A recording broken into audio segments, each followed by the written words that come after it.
Hi my crafty friends! Today in the lab I have a really simple project that will add a little twinkle to your next outdoor get-together. These little tea light lanterns come together quickly and can be made in a couple of different ways, so you can either paint your lanterns or use the printed design from the can. So come on into the lab and let's get crafting. If you're new to working with aluminum cans, be sure to check out my free Introduction to Crafting with Aluminum Cans mini course, where I cover everything from how I break down the cans into the 4 usable parts, several ways to remove the tops of the cans, how to handle the material safely, multiple ways to flatten the cans into the aluminum sheets, and so much more. So check that out in the link in the description or in the QR code on the screen right now. So when I'm breaking down my cans, as I mentioned, I like to break them down into these 4 parts that I use most often. So if you've seen some of my other videos, you know that I use these flattened metal sheets for a lot of my projects. But I've also made projects using the pull tab, the bottom portion of the can, which is the domed piece here. And then I also like to break the cans down just to get to this top rim of the can, and I've made different earring projects and things from this piece of the can. But when I initially break down the cans, I have these 2 pieces, and a lot of times I won't break them down any further until I actually need them for a project. So I tend to have a lot of pieces that are the top portion and the bottom portion of the can, and that's actually what we're going to be using in today's project. So when I'm breaking down my cans, I'm trying to do it as quickly as possible, and so I don't make terribly careful cuts on these pieces.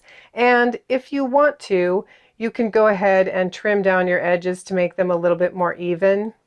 It's not really necessary because we are going to be covering things up, but we are going to fit the pieces together like this. And if you have a little bit of a gap, it really doesn't matter, but if you want to, you can certainly trim up your edges and make them more even. So for each lantern, you're going to need 1 bottom piece and 1 top piece. And the first step is to kind of flatten out this domed portion so that the tea light will fit into the holder and not slide to one side or the other. And to do that, you're just going to tap very gently in the center of the can and kind of move your way out towards the edge. And you're not going to get it completely smooth, but hopefully you can get a nice little divot in there that will help your tea light sit more level. So it doesn't have to be perfect, but you want to just kind of move gently from the center to that ridge where it's sticking up here, and just push that indentation in the opposite direction. So my first version is going to be my painted version, so I'm not really worried about whether the top and the bottom match each other. And to hold the pieces together, I'm going to be using my metal tape. So I've cut a strip that will go all the way around the circumference of my 2 pieces, and I want to just cut a piece that's 1/4 of an inch wide. And if you've seen my other projects, you've probably heard me rave about this metal tape, but it's really easy to work with, and it's great for all of the aluminum projects that I do. So it's got paper backing, so I can just mark quickly my 1/4 of an inch, and then I'll just cut my tape right along that line. So to use this metal tape, you just need to kind of peel back a little bit of the aluminum portion, and then I just fold back my paper out of the way. And then I'm just going to match up my pieces, and you can see there's a little bit of a gap here, but again, I'm not too worried about it. You can definitely trim your pieces more level if you want to. And I'm just going to lay my tape over the seam there and just press it along that gap. Now, I should have mentioned maybe at the beginning that these little lanterns are probably not suitable for actual tea lights. I'm going to be using some LED tea lights, and these will work better outside anyway because it's kind of hard to keep a actual tea light lit when you're outside just because of the wind and things, or at least I've always had trouble.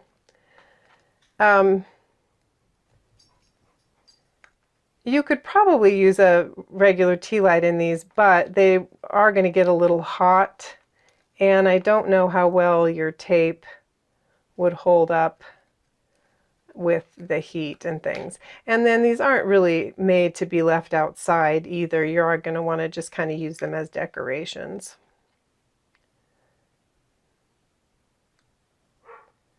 So once you have the tape on, you can go ahead and just kind of burnish it down to make sure that it's grabbing a hold of both sides.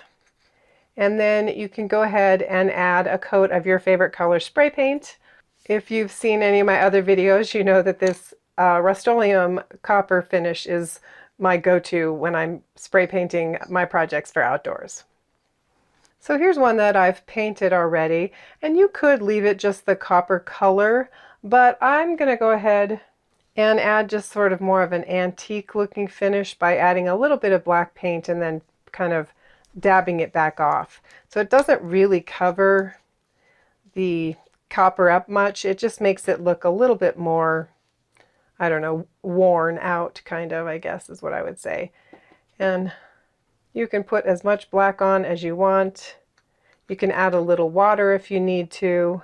And if you get too much paint on, like I said, you can just use a paper towel to blot it back off. This next step is optional, but I always like to put a sealer coat on my painted projects. And this is one of my favorite finishes. You don't have to use gloss. It comes in satin and matte as well, but I really like this product. And I've used it on quite a few projects that I do leave outside all summer long. So you can just brush on a thin coat of this. It's very easy to work with, and then you'll just need to let your project dry. To make the second version, you're going to want your top and bottom piece to be from the same can or the same type of can, and you also need to use part of the sheet from the flattened sheet, because you don't want to use the aluminum tape on this because it would just kind of block out all of the print. So we're going to make our own version of tape, and then we'll put the pieces together in a similar way. So I'm going to switch to my full flattened sheet here, and I just have some Dollar Tree mounting tape, and it's a little wider than you want to use because you really only want about 1/4 of an inch. So I've already cut a piece of tape kind of down the center, so I cut this in half, and it's a little tricky to do that. Don't use your really good scissors because it's very sticky.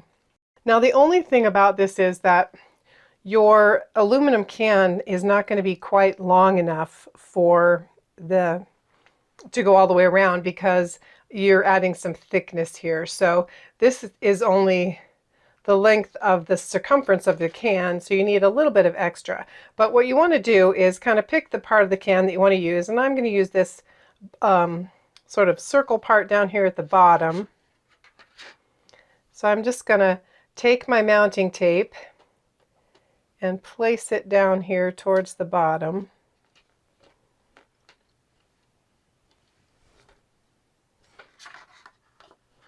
And then I've got a little extra tape that I'm going to need to add a little bit more aluminum to in order to have a long enough piece. But I'm going to just take my scissors now, and I'm going to trim off the excess metal. And then I'm just going to pick a part of the can here where I can finish off my tape. So I'll just stick that down and go ahead and trim the metal off again.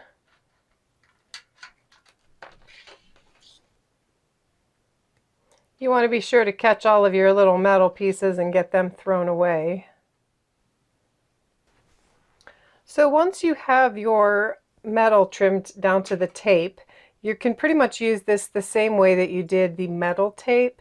The only difference is that this is a little bit stiffer, so you have to be maybe just a little more careful as you're working your way around the can. So there's some backing on it again, and you're just going to line up your pieces.